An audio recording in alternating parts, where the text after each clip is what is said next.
All right, this is the third installment of the Profit Donut Hole, and we're looking at the very last segment, the segment that most people think is guaranteed profit. Just these frames, if you buy frames that aren't covered, it's guaranteed profit, and it's not really guaranteed profit, and I'm going to show you how that it's not always guaranteed profit. We moved through the three sections.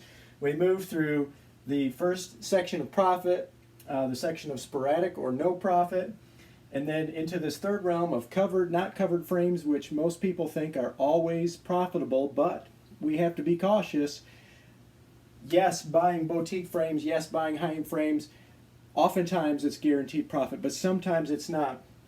There's a lot of things that come into play. Our demographics come into play. The supplier comes into play, reliability of the supplier, warranty of the supplier, availability of replacements. Lots of things come into play in this section of what seems like guaranteed profit.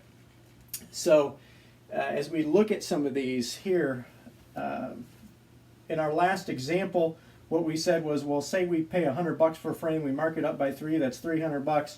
Well, we've made $200 profit. Yes and no.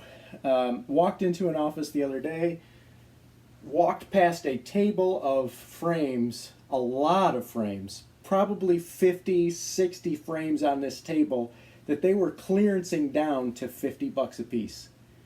Frames that they had probably paid $70 to $100 for each, they marked them down to $50 and they were trying to get rid of them.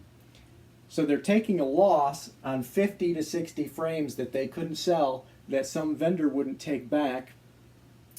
They're taking a loss on those frames, and not only that, but they're taking a loss on that frame, and then they're preventing that person from buying a frame at a better price. So they're taking a loss twice on that frame because now they're preventing a decent sale. So they're losing a sale, they're losing on that frame, losing money on that frame, and they're losing money on the frame they could have sold to that patient. So they're losing 2 times on that frame, and frame companies know this. Frame companies know this. They don't want you to know it. I hope they're not seeing this. They might come after me. But they have massive, massive minimums. I dealt with a frame company at my own business. Just to put in one line, they wanted me to buy 120 frames. 120 frames. Can you imagine that? 120 frames of expensive frames. Am I going to sell all 120 of those? Depends on the turn rates of your office. If you have decent turn rates, maybe you will, maybe you won't.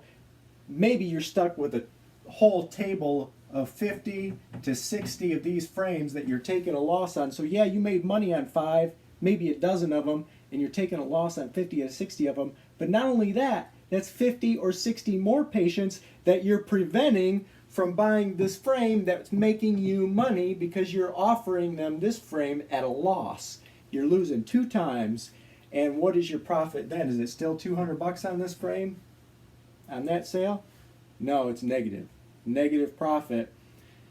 You may not even take insurance in your office, and you took the third category here and you're not making money on it because you got sucked into a big buy-in and a whole bunch of product that you can't move, a company that can't stand behind it, a company that's not going to take it back, and even if they took it back, they're just going to exchange it for more product that you can't move in your demographic. So what kind of turn rates is that product going to have in your office? Are you going to be able to make money on it over and over and over again? Or are you going to make money on one frame and lose money on 10 or 20?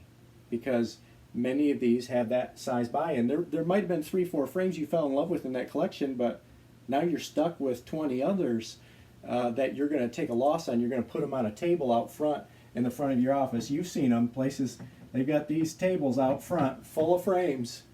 Don't let that be you.